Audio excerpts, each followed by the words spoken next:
德里，印度的首都，它还有另外一个名字——强奸之都。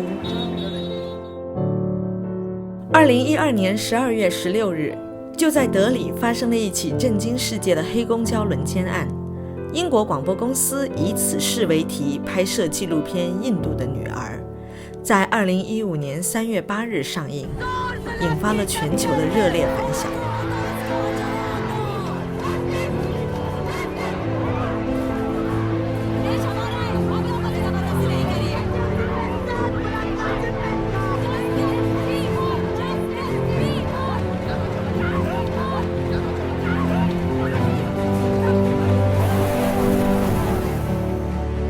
黑公交轮奸案后，印度修订了刑法，对于强奸或轮奸致受害人死亡的判处死刑。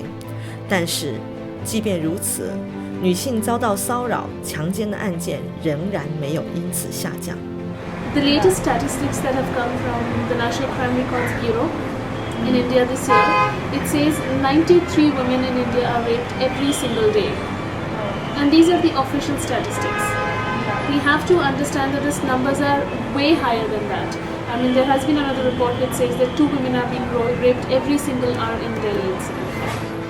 2014年5月27日，印度北方邦一处名为乌沙提的村庄，有一对15岁姐妹遭到警察轮奸后，被吊死在了树上。And then there's rape, of course. Then there's sati, that when a man dies, the woman has to kill herself.So, even the social structures that this society understands itself by are all anti-women. 带着这样的忐忑和不安，我来到了印度。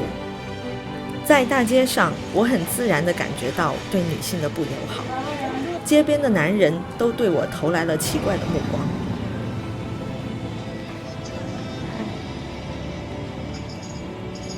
为了更多地了解印度女儿们的生存状况，我拜访了2名身在印度的性别酷儿运动家。The status of women is very poor in this country. The crimes against women are very many. The social structure itself has so many things working against women. Like, for example, girl children are killed, as you know. They do a test, and if they find out that the fetus is female, they kill it.The abortion, or they kill it when it's just born, or they kill it after it's born by treating it very badly in terms of giving it very low nutrition, very low health care, and they die. So girl children are from that level killed.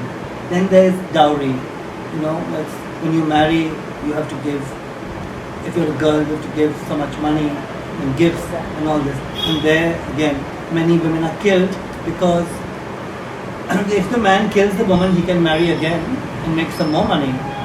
So he kills the woman. Yeah. I mean, there has been another report that says that 2 women are being raped every single hour in Delhi itself.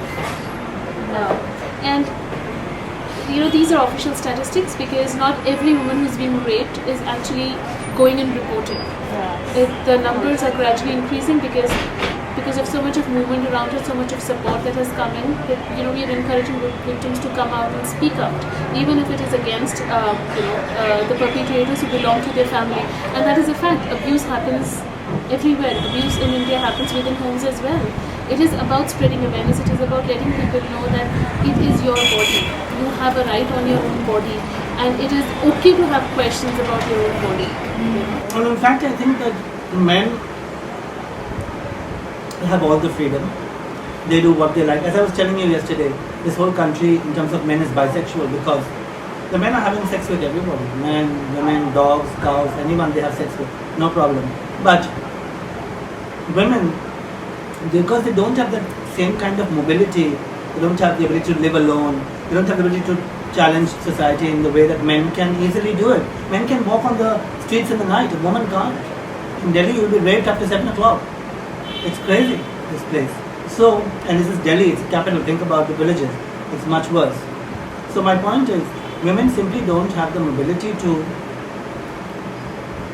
develop any ideas of sexuality. It's not there. Whereas men have the freedom.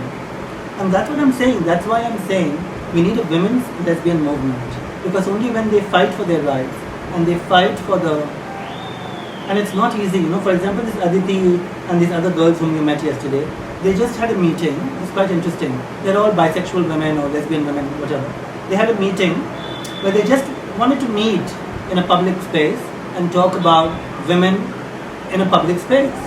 And they just sat down outside a cinema hall or something. And the police came to them, like, why are you sitting here? What are you doing here? So they don't like the idea of some women sitting around and just talking.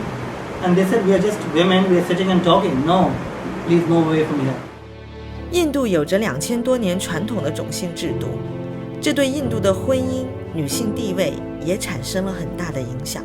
We don't talk about caste, but it's a very important. We don't talk. In India, we don't talk about it. No. We pretend that it's not there, but it's there. Middle class. I mean, I'm talking about the middle class. The middle class pretends that it's not there. That caste doesn't matter. They're anti-reservation, for example. Most young people in the middle class, they're anti-reservation, but they don't understand that caste is very much part of the society we live in. But I mean, caste can represent in your name, right? When I saw your Yes. name, I know what caste you Yes. are. But how can people ignore it if there is real caste? They ignore it. They don't pretend talk that, about it. They pretend that it's not there. Yeah. It's rude to ask about people's caste here. It's not rude. They'll tell you very happily. They don't happily to talk about that. Yeah, they will tell you. They have no problem. Oh, I will But ask them. they have no problem because, that's what I'm saying. They have no problem because they don't think it's a problem, but it is a problem. For the lower caste, it's a very serious problem. For the upper caste, they don't care because they are the ones in power.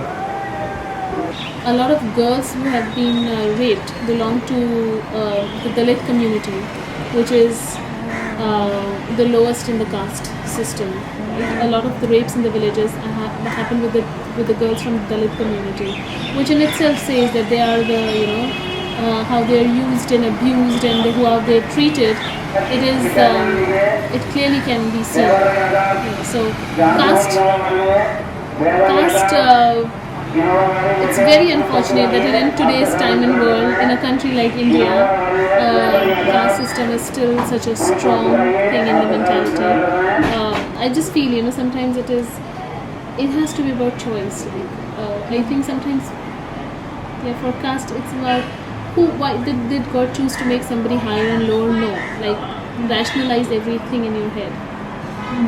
Right? Things are changing, but things are. So like in metro cities, you would see in big cities, it is less entrenched, the caste system.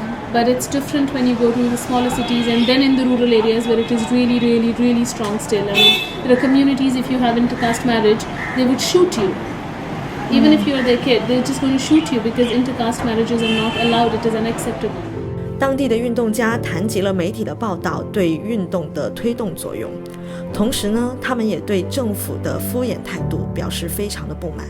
International pressure also on this issue. It is difficult for the government or people to not react to it, right? Because you're feeling the pressure from all corners of the world. It is extremely important. For that, thanks to the media. Because media has been able to really highlight these issues over the years. And after that big incident, the Nirbhaya case that happened and the Delhi bus rape case, which made international news and everything.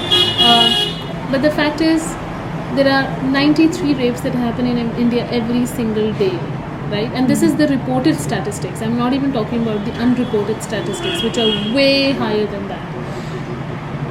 Yes, we need to talk more and more and more and more and more about these things at a community level, at a family level, at a national level, at international level. The pressure has to be there. Media has to play a very important role in doing this because media has the power to do that. If they do it the right way, keeping the rights of the victims in mind, right? Making sure that there are ethics involved in the reporting and everything. Now that's extremely important. Now the government's response. So just 2 months back, there was this rape case in a village where two girls, actually young girls, were I think 14 and 16, yes, were raped, strangled and hanged. Yeah, I read the news. Yeah, I know the news. I'll tell you what the ministers had to say. One of the ministers said, rapes of course will happen, boys make mistakes. This was one of the statements from one of the political leaders in this country. A second statement came from another minister, which was about women choose to be raped. It's because of how they behave, what they wear, and all of that. Yes. And then our health minister said sex education should be banned, yoga should be made compulsory. And we were like, look what the world is talking about India, about this rape case. Look what these ministers are saying. And you, as a health minister of the country, this is what you have to say about it? Are we trying to say, yes, rapes are going to happen, that's fine, but do not talk about sex, because talking about sex is against our culture. It's a bad word. Hypocrisy. This is a really, really, really sad situation.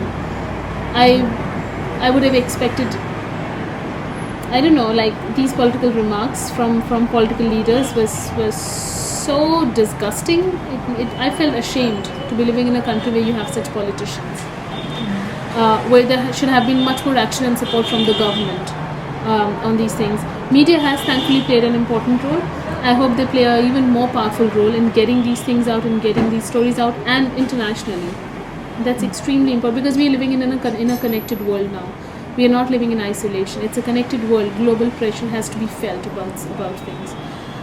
And the civil society movement has actually grown, and thanks to the power of social media and websites and stuff like that, because there has been a string of videos and really, really cool stuff which talks about the situation of women in society, which talks about rapes, which condemns the kind of behavior that has come from different politicians or different people. So there has been so much of action on social media, so much of talking about it, that it's been extremely, extremely powerful, which is a great sign. The NGOs and the activists, all of us, like people, I think we've all realized that, this is such an important component of the work that we do, to use social media, to use the power of, and the fact is, most, if you talk about the huge number of young people, which is India is one of the countries with the highest young rate of number of young people, they're all connected now, and technology is changing things completely. So we have to make use of it. We have to make use of platforms, social media platforms, to get the word out and gain more and more momentum. It's about just getting more and more people to join the movement and say, this is unacceptable, this is not right. So it's been quite a thing. 国际国内社会舆论极大地推动了印度反对强奸妇女的运动，虽然这对于在地的运动家来说，这还远远不够。